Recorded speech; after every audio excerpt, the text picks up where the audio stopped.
નમસ્કાર મિત્રો, નોલેજ ફંડામાં ફરી એકવાર આપનું હાર્દિક સ્વાગત છે.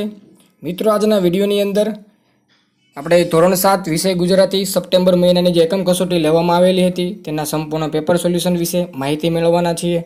તો મિત્રો, વિડીયોને એન્ડ સુધી કન્ટિન્યુ જોતા રહેજો. અને જો તમે ચેનલમાં નવા હો અને હજુ સુધી પણ ચેનલને સબસ્ક્રાઇબ ન કર્યું તો ચેનલને પણ સબસ્ક્રાઇબ કરી દેજો. અને તમારી આજુબાજુના ધોરણ 7ના વિદ્યાર્થીઓને આ વિડીયો અવશ્ય મળી રહે તે માટે વિડીયોને જેમ બને તેમ શેર કરજો. વાત કરીએ પ્રશ્ન નંબર 1, તો કે તમને એક નિબંધ પૂછેલો છે 5 માર્ક્સની અંદર. તો કે સ્વાતંત્ર્ય દિન, બરાબર, વિશે 10-12 વાક્યમાં નિબંધ લખો. બરાબર, તો કે સ્વતંત્રતા દિવસ એટલે કે 15મી ઓગસ્ટ એના વિશે તમારે નિબંધ લખવાનો છે. તો મિત્રો, તમે જોઈ શકો છો તો કે 15મી ઓગસ્ટ છે એ ભારતના લોકો માટે આનંદ અને ગૌરવનો દિવસ છે. 15મી ઓગસ્ટનો તહેવાર આપણો રાષ્ટ્રીય તહેવાર તરીકે માનવામાં આવે છે. બરાબર, ત્યાર પછી તો કે 15મી ઓગસ્ટ ભારતના લોકો માટે એક મહત્વનો દિવસ છે. ત્યાં ઉપરાંત 15મી ઓગસ્ટ આપણો રાષ્ટ્રીય તહેવાર છે. બરાબર, કે જે દિવસે આપણને ભારતને અંગ્રેજોના શાસનમાંથી આ દિવસે આઝાદી મળી હતી. બરાબર, ઈસવીસન 1947ની 15મી ઓગસ્ટ પહેલાં ભારત દેશમાં અંગ્રેજોનું રાજ હતું. તો કે દર વર્ષે ભારતમાં 15મી ઓગસ્ટનો દિવસ સ્વાતંત્ર્ય દિવસ તરીકે આનંદથી ઉજવાય છે.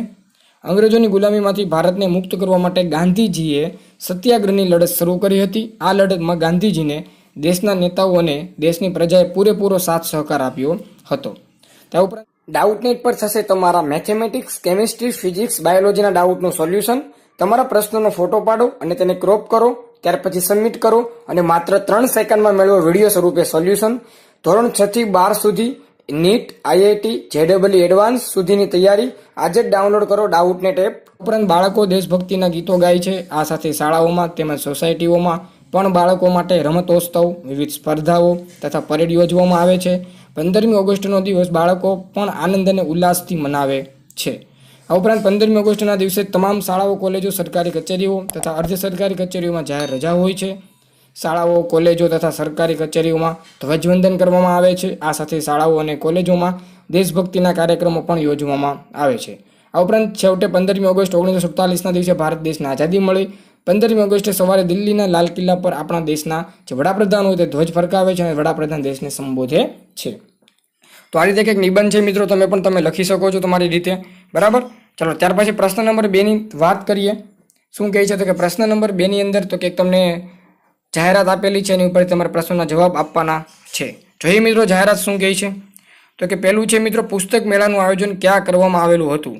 તો સિમ્પલ છે મિત્રો, આ જે પુસ્તક મેળો છે મિત્રો એ રંગભવન નામનો, બરાબર, એક હોલ હશે તેની અંદર આ કરવામાં આવેલું હશે. જવાબ શું આવશે? રંગીન હોલમાં. બરાબર, ચાલો. પ્રોફેસર વદન કુમારે પુસ્તક મેળાનું આયોજન ક્યાં કર્યું હતું, એટલે કે કર્યું, કારણ કે તો કે મિત્રો પુસ્તક વાંચવાનો શોખ ધરાવતા બાની સ્મૃતિ માટે. બરાબર, એનો જવાબ આવશે. 3 નંબરનું, આપેલ શબ્દો માટે ગુજરાતી શબ્દોમાંથી જાહેરાતમાં શોધીને લખો. ડિસ્કાઉન્ટ એટલે આ ડિસ્કાઉન્ટ ઇંગ્લિશ શબ્દ છે, માટે તમારે ગુજરાતી કરવાનું. કલેક્શન અને ફેમસ, તો પહેલાં ડિસ્કાઉન્ટ એટલે શું થાય મિત્રો? તો તમે જોઈ શકો છો ડિસ્કાઉન્ટ એટલે થાય વળતર. તમે જોઈ શકો છો આ રહ્યો. બરાબર, ત્યાર પછી છે મિત્રો કલેક્શન. કલેક્શન એટલે શું થાય તો કે વિશાળ, આ રહ્યું. બરાબર, અને પછી શું છે તો કે ફેમસ. ફેમસ એટલે શું થાય તો કે આકર્ષક, આ રહ્યું. બરાબર, ઓકે, તો એનો જવાબ આવશે. બરાબર, ચાલો ત્યાર પછી જોઈએ મિત્રો, વદનભાઈના મિત્ર હિન્દીના અધ્યાપક છે, તેઓએ કયા વિભાગમાં વધારે રસ પડશે. તો મિત્રો હિન્દીના અધ્યાપક હોય તો હિન્દી ભાષાનો જે સાહિત્ય તો કે અહીંયા છે તો એને વિભાગ બીની અંદર મિત્રો રસ પડશે. વિભાગ બીની અંદર, બેની અંદર. ત્યાર પછી જોઈએ આગળ, નીચેનામાંથી જે પુસ્તકો એક જ વિભાગમાં સામેલ ના હોય તે વિકલ્પમાંથી શોધીને લખો. પહેલો તમને આપેલું છે બાળ સાહિત્ય અને પર્યાવરણ. તો જોઈએ મિત્રો બાળ સાહિત્ય પર્યાવરણ સાથે છે કે નહીં. તો તમે જોઈ શકો છો બાળ સાહિત્ય અહીંયા છે, પર્યાવરણ તો કે અહીંયા છે, મતલબ આ બંને એક જ વિભાગમાં નથી, એટલે પહેલો જવાબ બી બનશે. બરાબર, એટલે જવાબ આવશે એક તો આ. સાથે સાથે બીજા પણ ચેક કરવાના, ખેલ જગત અને રાજકારણ છે. બરાબર, તો જોઈએ ખેલ જગત અને રાજકારણ. તો ખેલ જગત, રાજકારણ મિત્રો સાથે સાથે જ છે, જોઈ શકો છો તમે આની અંદર. બરાબર, એટલે જવાબ નહીં આવે. આગળ ચેક કરીએ, પરીક્ષાલક્ષી સાહિત્ય અને યોગ.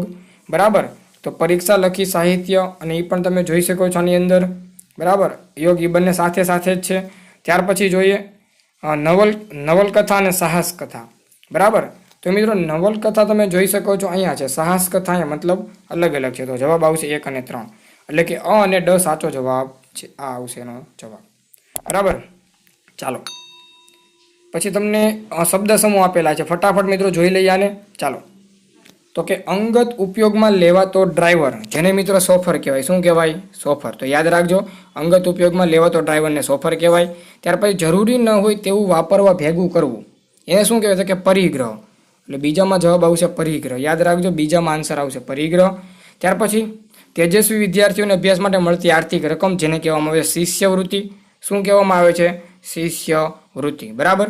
આગળ જોઈએ, ચાંદીનો રણકાળવાળો સિક્કો, તેને શું કહેવાય? તો કે કલદાર કહેવાય. શું કહેવાય? કલદાર. શું જવાબ આવશે? કલદાર. જીવન ઉપયોગી ભાથું, જેને કહેવાય જીવન પાથેય. શું કહેવાય? જીવન પાથેય. બરાબર. સૂકી માટીના મોટા ગાંગડા, બધાને ખબર હોય ઢેફા કહેવાય મિત્રો, એને શું કહેવાય? ઢેફા. ત્યાર પછી છાપાના છેડા પર નળિયા જેમાંથી પાણી બહાર પડે એને શું કહેવાય? નેવા અથવા નેવું પણ કહેવાય. ત્યાર પછી છે 3 જાતના પાનનું તોરણ, જેને કહેવાય તરિયા તોરણ. બરાબર. પછી જેનો કોઈ છેડો નથી તેને કહેવાય મિત્રો અનંત. શું કહેવાશે? અનંત કહેવાય. તમે જોઈ શકો છો ઉપર આપેલું છે. છેલ્લો સવાલ તમને આપી દીધો છે, ઘરના જેવી સગવડો રેલગાડીનો ખાસ ડબ્બો, જેને કહેવાય સલૂન. શું કહેવાય? જેને કહેવામાં આવે છે સલૂન. બરાબર છે. ત્યાર પછી મિત્રો પ્રશ્ન નંબર 4 તમને આપી દીધો છે ભાઈ કે વિરામચિહ્નો મૂકી ફકરો ફરીથી લખો. બરાબર. આ ફકરો બુકની અંદર ઓલરેડી આપી દીધેલો છે, તો તમે જોઈ લેજો અથવા તમે વિડીયોની સ્ક્રીન ઉપર પણ જોઈ શકો છો. બરાબર. કે ખાવાનું તો ભાઈ લાવે ત્યારે, પણ એક ગયો ક્યાં, ક્યારનો ગયો છે, પાછળથી લારીવાળાને હટો ભાઈ, હટોને અવાજ આવતા હું એક તરફ ખસ્યો. બરાબર. આ રીતે તમે જોઈ શકો છો અને વિડીયોને પોઝ કરીને તમે આન્સર લખી નાખજો. ત્યાર પછી પ્રશ્ન નંબર 5 છે મિત્રો પરીક્ષામાં. બરાબર. તો કે ચિંતામુક્ત રહેવા તમે શું પ્રયત્ન કરશો? પરીક્ષામાં ચિંતા કરવાથી કે ગભરાઈ જવાથી શું નુકસાન થાય છે? તો મિત્રો હું બોલી જાઉં છું, યાદ રાખજો. બરાબર. તો કે મિત્રો પહેલાં તો પરીક્ષામાં ચિંતામુક્ત રહેવા માટે પહેલાં તો પોતાના એટલે કે તમારા પોતાના મગજને શાંત અથવા સ્થિર રાખવું જોઈએ. બરાબર. મગજની અંદર ખોટા વિચારો ન આવવા જોઈએ. અને જો આવું થશે તો પરિણામ શું હશે? નુકસાન શું થશે? કે નુકસાન એ થશે કે યાદ રાખેલું જે હશે પરીક્ષાના સમયે તે યાદ રહેશે નહીં. બરાબર. એના કરકસરના ગુણને સમજાવો. આ પ્રશ્ન ઓલરેડી બુકમાં આપી દીધેલો છે, તો તેમાંથી જોઈ લેજો. અને છેલ્લો સવાલ છે હરામનું ધન એટલે શું? તો આ પણ પ્રશ્ન મિત્રો ઓલરેડી બુકમાં આપેલો છે, એમાંથી તમે જોઈ લેજો. તો બસ મિત્રો આ તો ધોરણ 7 વિષય ગુજરાતી સપ્ટેમ્બર મહિનાની એકમ કસોટીનું પેપર સોલ્યુશન. જો તમને વિડીયો ગમ્યો હોય તો વિડીયોને લાઇક કરો, શેર કરો, તમારા મિત્રો સુધી વિડીયોને પહોંચાડો. બસ મિત્રો મળીશું નવા વિડીયોમાં નવા પેપરના સોલ્યુશનમાં. ત્યાં સુધી બધાને ગુડ બાય. Thank you.